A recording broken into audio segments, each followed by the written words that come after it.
Subscribe now and press the bell icon. Never miss an update. सुप्रभात बच्चों, आज एक नया अध्याय सुभाषितानी लेकर के उपस्थित हूँ कक्षा 10 के बच्चों के लिए। उस पाठ को पढ़ाने से पहले आपसे आपकी शिकायत करना चाहता हूँ। कुछ दिन पूर्व संस्कृत में एक संक्षिप्त परीक्षा का आयोजन किया गया था, जिसकी उत्तर पुस्तिका आपको ससमय विद्यालय में जमा करना था। लेकिन विद्यालय से उत्तर पुस्तिका जब मैंने संग्रहित किया तो बहुत अल्प संख्या में उत्तर पुस्तिका मुझे प्राप्त हुई। नगण्य ही उत्तर पुस्तिका उसे कहा जा सकता है। जितने छात्र विद्यालय में नामांकित हैं उसमें जहाँ तक मुझे ध्यान है 9 से 10 बच्चे हिंदी में हैं और 2 से 4 बच्चे या 5 बच्चे, 15 से 20 बच्चे संस्कृतेतर हैं, शेष संस्कृत में हैं बच्चे। लेकिन जितने बच्चे संस्कृत में हैं उसकी अपेक्षा उत्तर पुस्तिका नगण्य ही समझिए। तो यदि आप परिपक्व हैं, स्वयं में इतने सक्षम हैं, तो आप महान हैं। विद्यालय प्रबंधन आपके अभिभावक से आपसे यथा समय संपर्क करेंगे, तो उसके लिए आप तैयार रहिए। धन्यवाद। अब आगे बढ़ते हैं। कहता है छठा पाठ सुभाषितानी श्लोक से है, आलस्यम ही मनुष्यानाम शरीरस्थो महारिपुः नास्ति उद्यम समो बंधु कृत्वा यम नावसीदति। आरंभिक श्लोक कहता है कि मनुष्य को आलस्य त्याग देना चाहिए। पहले श्लोक का अन्वय है कि आलस्यम ही मनुष्यानाम शरीरस्था महारिपुः। आलस्य किसे कहते हैं हम आप जानते हैं। जन्म से लेकर के अभी तक हमने अनेकों बार माता पिता अभिभावक या शिक्षक परिजन गुरुजन से सुना होगा कि आलस्य मत करो, आलस्य का त्याग करो। आलसी को कभी सफलता नहीं मिलती है।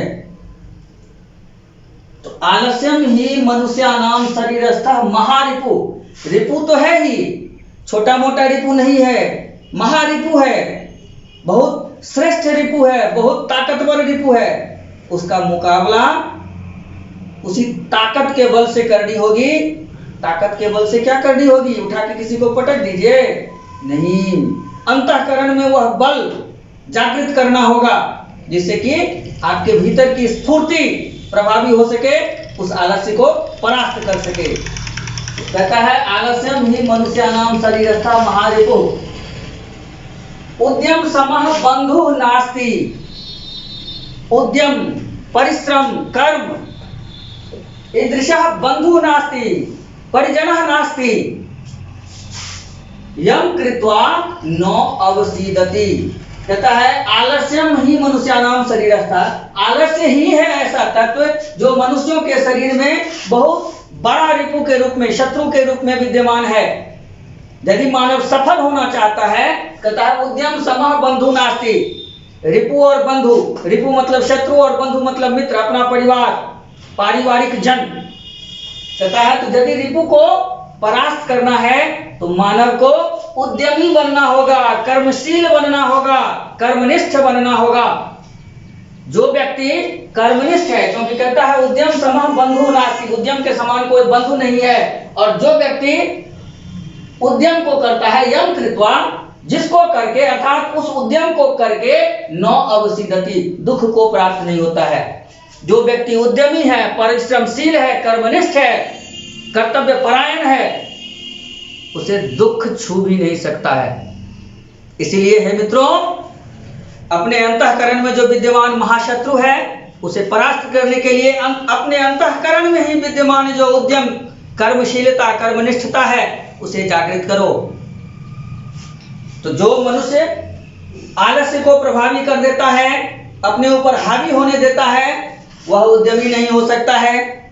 और जो चाहता है कि हमारे शरीर से आलस्य भाग जाए, उसे कर्मनिष्ठ बनना होता है, उद्यमशील होना होता है, कर्मशील बनना होता है।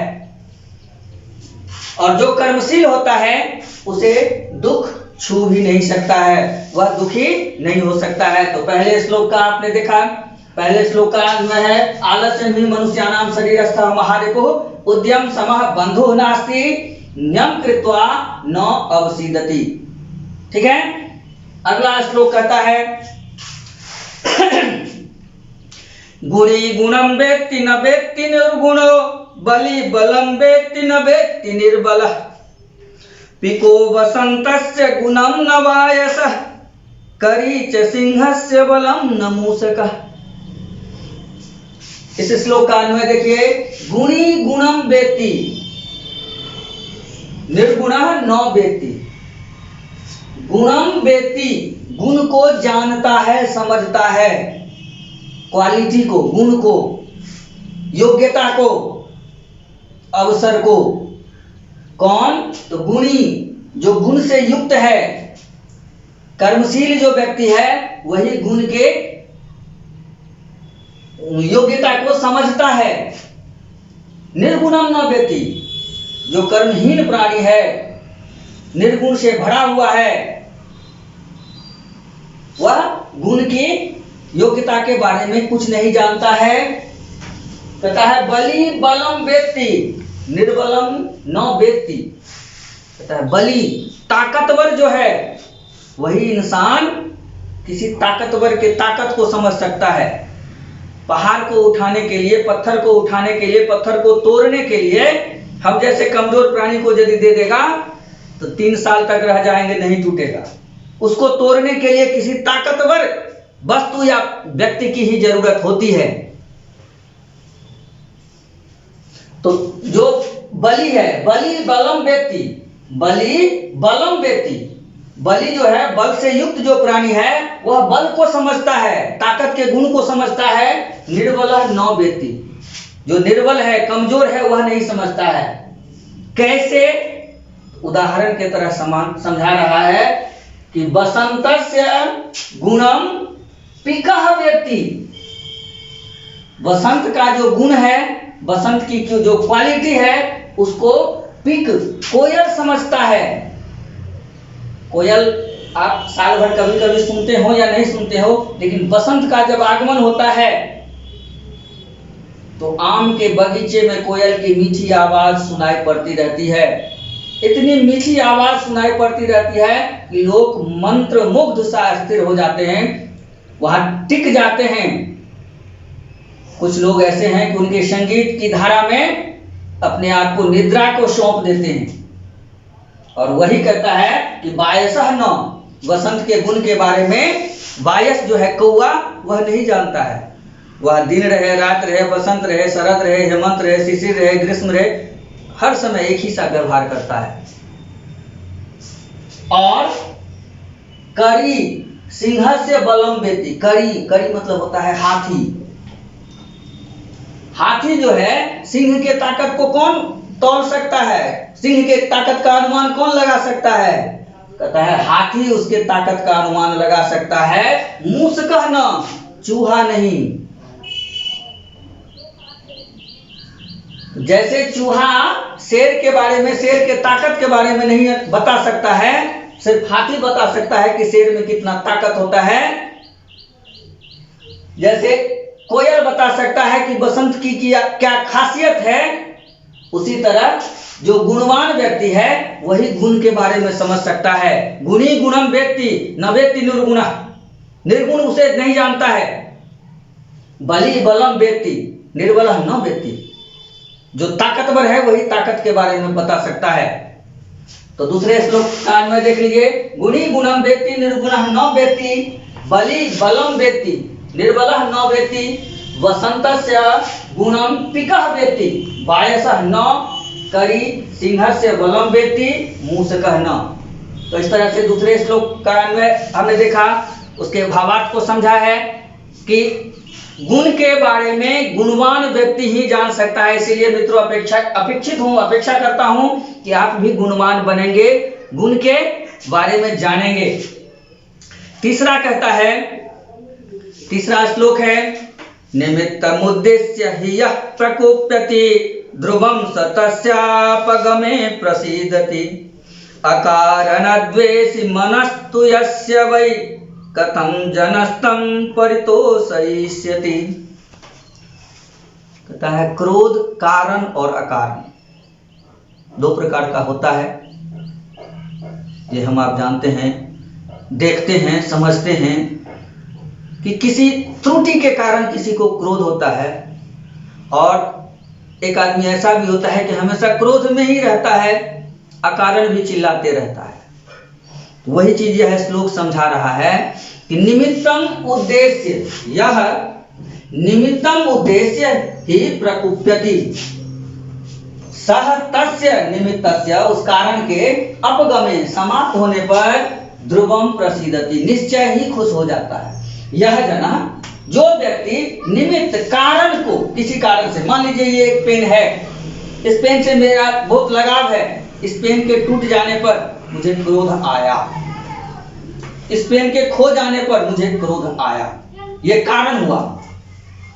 और जैसे ही यह पेन मुझे वापस मिल गया तो निश्चय ही मेरा जो क्रोध है वह नष्ट हो जाएगा।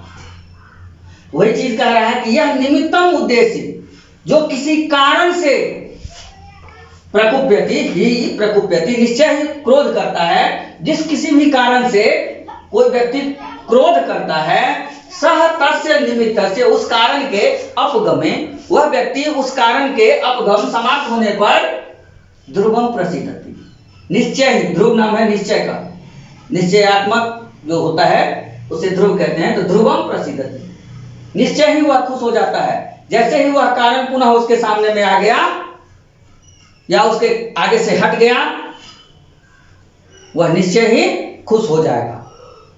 लेकिन यस्य मनः अकारणात् द्वेषी, वही भी निश्चयात्मक है, वही इति निश्चय, कहता है जिसका मन अकारण ही द्वेषी, क्रोध करता है, बिना कारण का ही जो क्रोध करता है, कारण रहे तब ना, ये पेन खो गया तो आपने ला दिया नया, सर पेन आप ले लीजिए, भैया आप पेन ले लीजिए, काका आप पेन ले लीजिए, मामा आप पेन ले लीजिए, ये पेन मेरे पास आ गया, मैं खुश हो गया, ये कारण से था। जब कारण ही कोई नहीं है तो कहता है तम जनम, उस लोगों को जनः कथम परितोषयति, ऐसे लोगों को कैसे हम आप खुश कर सकते हैं। बिना कारण हम कैसे किसी को प्रसन्न कर सकते हैं। जानेंगे कि आप किस कारण से क्रोधित हैं, तब न उस कारण को वहां से हटाने का प्रयत्न करेंगे। तो वही चीज तीसरा श्लोक कह रहा है कि निमित्तम उद्देश्य यह प्रकुप्यति, जो कारण को जान करके किसी कारण से कोई क्रोधित होता है, उस कारण के हटने पर, दूर हटने पर, कारण के दूर होने पर निश्चय ही वह व्यक्ति खुश हो जाता है। जो व्यक्ति बिना कारण का ही क्रोध करता है, ऐसे व्यक्ति को लोग किस तरह खुश कर सकता है, कोई उसे खुश नहीं कर सकता है। तो तीसरे श्लोक का अन्वय देख लीजिए कि यह निमित्तम उद्देश्य ही प्रकुप्यति सह तस्य, यह निमित्त नहीं है, तस्य है, इसलिए निमित्त दिया हुआ है। तस्य मतलब किसका, तो निमित्त का अपगमे, दूर हटने पर ध्रुवम प्रसीदति, यस्य मनः अकारणात् द्वेषी वै निश्चयेन द्वेषी जनः तम कथम परितोषयति, ऐसे लोगों को लोग कैसे खुश कर सकता है, कोई उसे खुश नहीं कर सकता है, क्योंकि कारण है ही नहीं। आप उसको खुश करने का क्या प्रयत्न करेंगे, कुछ नहीं कर पाएंगे। ठीक है, अब चौथा श्लोक है, चौथे श्लोक को देख लीजिए। उदीरितोऽर्थः पशुनापि गृह्यते हयाश्च नागाश्च वहन्ति बोधिता अनुक्तमप्युहति पंडितो जनः परेंगित ज्ञान फलाहि बुद्धयः। कहता है उदीरितः अर्थः पशुना अपि गृह्यते। इस श्लोकान में देखिए कि उदीरितः अर्थः पशुना अपि गृह्यते। बोधिताः हयाः च नागाः च वहन्ति। पंडितः जनः अनुक्तम अपि उहति। बुद्धयः परेंगे ज्ञान फलाहि भवन्ति। कहता है उदीरितः अर्थः बताया गया अर्थ, प्रकट किया गया अर्थ, जो स्पष्ट अर्थ है उसको पशुना अपि गृह्यते, पशु के द्वारा भी स्वीकार कर लिया जाता है। जो स्पष्ट अर्थ है, बिना रहस्य का कोई शब्द है, उस शब्द के अर्थ को पशु भी स्वीकार कर लेते हैं। हम आप अपने दैनिक जीवन में देखते होंगे कई सारे पशु हैं जो मालिक गेंद फेंकता है, पशु का मालिक जो है वो गेंद फेंकता है और पशु कुत्ता वगैरह सब जो भी है वह उसके संकेत पर उस बॉल को लाता है या दूर पड़ता है, जब भी करता है। बोधिता बताया गया, ट्रेंड किया हुआ जो होता है, हया घोड़े, नागा हाथी। यहाँ नाग शब्द जो है वह नाग का द्योतक नहीं है, सर्प का द्योतक नहीं है, चूंकि सूर्य जो होता है हाथी का वह नाग के समान ही होता है, इसीलिए उसको नाग के दूसरे नाम से भी जाना जाता है। तो नाग जो है वह यहाँ पर हाथी का द्योतक है। तो बोधिता समझाया हुआ, समझाए हुए हाथी और घोड़े भी जो है ना भारम वहंती, भार को ढो लेते हैं या यात्रा गमन कर लेते हैं। जहां घूमना होता है वहां घूम जाते हैं, जहां रुकना होता है वह रुक जाते हैं, जहां तेज गति से चलना होता है वह चल पड़ते हैं। बोधिता समझाया हुआ, ट्रेंड किया हुआ, सिखाया हुआ। तो जो स्पष्ट अर्थ है उसको तो सब जान जाता है, कोई भी जान सकता है।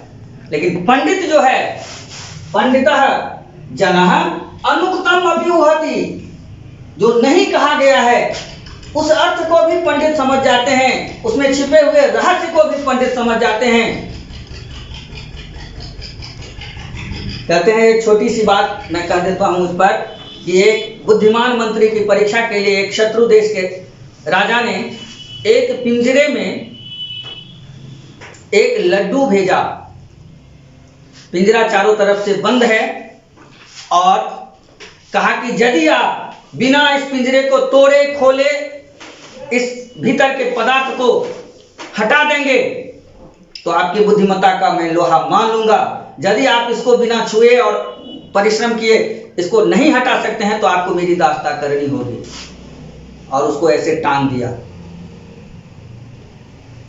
राजा के सभासद मंत्रिशद देख करके विचार करने लगे। उसमें बीरबल जैसा भी एक चतुर प्राणी था, मंत्री था। उसने कहा मुझे दीजिए, मैं घंटे 2 घंटे में इसे बिना छुए स्पष्ट खाली करा दूंगा। कहा लीजिए। और उन्होंने जिस क्षेत्र में चींटी थी उस जगह पे उस पिंजरे को रख दिया और घंटा, आधा घंटा, 2 घंटा, जब तक चींटी उसको साफ नहीं कर गया उतने देर में वो वहां विराम किया, क्योंकि मिठाई थी और चींटी का और मिठाई का कितना प्रेम होता है हम आप जानते हैं। तो वहां पर बुद्धि कौशल, उसने बुद्धि से, उस युक्ति से, तो उसमें छिपा हुआ जो रहस्य है वह कौन, इस चीज को पशु नहीं समझ सकता था, ज्ञानी व्यक्ति ही समझ सकता है। इसी तरह का दूसरा है कि एक मोम का शेर बना करके कहा कि इसको बिना छुए आप यदि निकाल दीजिएगा या मस्त नष्ट कर दीजिएगा तो आपकी बुद्धिता को मानेंगे। तो उसको आग पे डाल दिया, आग से दूरी बना करके, जलाया नहीं मतलब आग से संपर्क करके रख दिया। जैसे ही हिट हुआ, गर्म हुआ, वह मोम पिघलने लगा और शेर नष्ट हो गया। तो बुद्धि से, युक्ति से।